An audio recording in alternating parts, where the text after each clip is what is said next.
بن گئے کہ ہم نے دین کے معاملات کو رسم و رواج بنانا شروع کر دیا،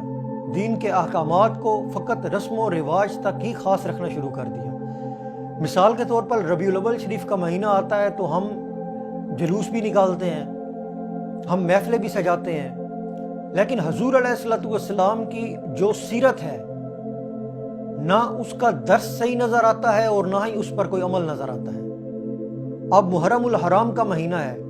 تو ان 10 دنوں میں ہم اہل بیت اطہار سے محبت کا درس تو دیتے نظر آئیں گے، لیکن فلسفہ شہادت امام حسین کی بات کوئی نہ جانتا ہے نہ کوئی کرتا ہے۔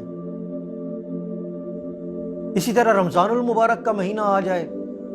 تو ہمارے ماؤں بہنوں کے سروں پر دوپٹے بھی آ جائیں گے،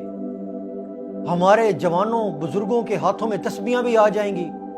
مسجدیں بھی آباد ہو جائیں گی، اور جیسے ہی عید کا چاند نظر آیا، جیسے اب یہ نماز کے بھی خاتمے کا مہینہ ہے، یہ روزوں کے بھی خاتمے کا مہینہ ہے، یہ ذکر کے بھی خاتمے کا مہینہ ہے، یہ پردے کے بھی خاتمے کا مہینہ ہے، تو ہم ان ساری عبادات کو ہم نے ایام کے ساتھ مخصوص کر دیا ہے کہ یہ کام ہم نے ربیع الاول میں کرنا ہے، یہ کام ہم نے محرم میں کرنا ہے، یہ کام ہم نے حج کے دنوں میں کرنا ہے، یہ کام ہم نے رمضان میں صرف کرنا ہے۔ حالانکہ ان ساری چیزوں کے، ان عبادات کے اگر آپ روح کو دیکھیں گے تو ان کی روح میں ساری کی ساری چیزیں انسانیت کے معاملات کے بارے میں ہیں، لیکن ہم نے ان ساری چیزوں کو رسم و رواج بنا دیا ہے، جس کی وجہ سے میں یہ کہوں گا کہ ہم دین کے مسلمان نہیں بلکہ رواج کے مسلمان بن کے رہ گئے ہیں۔ مثال کے طور پر میں آپ سے پوچھتا ہوں کہ آپ کتا کھاتے ہیں؟ ہم گدھا کھاتے ہیں؟ آپ کہیں گے نہیں۔ کیوں نہیں کھاتے؟ آپ کہیں گے کہ اس وجہ سے کہ یہ حرام ہے۔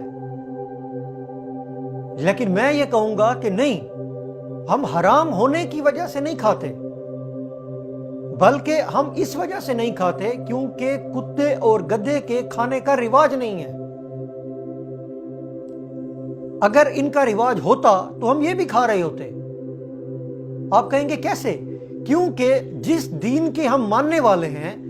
اس دین نے جن الفاظ کے ساتھ کتے اور گدھے کو حرام کہا ہے، انہی الفاظ کے ساتھ رشوت کو بھی حرام کہا ہے، سود کو بھی حرام کہا ہے، دھوکے کو بھی حرام کہا ہے، جھوٹ کو بھی حرام کہا ہے، بے حیائی کو بھی حرام کہا ہے، زنا کو بھی حرام کہا ہے، بد نظری کو بھی حرام کہا ہے، فحش گوئی کو بھی حرام کہا ہے، لیکن میں یہ سارے کام کرتا ہوں کیونکہ میں یہ کہتا ہوں کہ یہ ہمارے معاشرے میں عام ہے اور ان کا رواج ہے۔ تو پھر ہم رواج کے مسلمان ہوئے نا، ہم دین کے مسلمان کیسے ہو گئے؟ ہم نے دین کو شاید کسی دکان کا سودا سمجھ لیا ہے کہ جو چیز پسند آئے گی وہ لے لیں گے اور باقی چھوڑ دیں گے۔ حالانکہ دین کو اگر قبول آپ نے اپنی مرضی سے کیا ہے، اپنی خواہش سے قبول کیا ہے، اپنی مرضی سے کہا ہے لا الہ الا اللہ، اپنی مرضی سے کہا ہے محمد رسول اللہ، تو اب اللہ اور اس کے رسول کے تمام احکامات کو ماننا ہوگا۔ یہ نہیں کہ میں یہ حکم تو لوں گا لیکن یہ حکم نہیں لوں گا، میں قرآن کی اس آیت پر تو عمل کروں گا، اس پہ نہیں کروں گا، میں یہ حضور علیہ السلام کا فرمان تو لوں گا لیکن یہ نہیں لوں گا۔ ہم در حقیقت ہمیں جو چیز کرنی تھی وہ یہ کرنا تھا کہ ہمیں اپنی طرز زندگی کو دین کے سانچے میں ڈھالنا تھا، ہم نے اپنے رسم و رواج کو دین کے سانچے میں ڈھالنا تھا، ہم نے اپنے معاملات کو دین کے سانچے میں ڈھالنا تھا، لیکن ہم نے بالکل اس کا الٹ کیا ہے کہ ہم یہ نہیں کہتے کہ یار یہ میرا نظریہ، یہ میرا رسم، یہ میری رواج یہ دین کے خلاف ہے تو میں اسے تبدیل کروں۔ نہیں، میں کہتا ہوں کہ جو کچھ میں کر رہا ہوں اس کی تائید میں لازمی طور پر دین کہے کہ تم ٹھیک کر رہے ہو۔ ہم دین کے تابع ہونے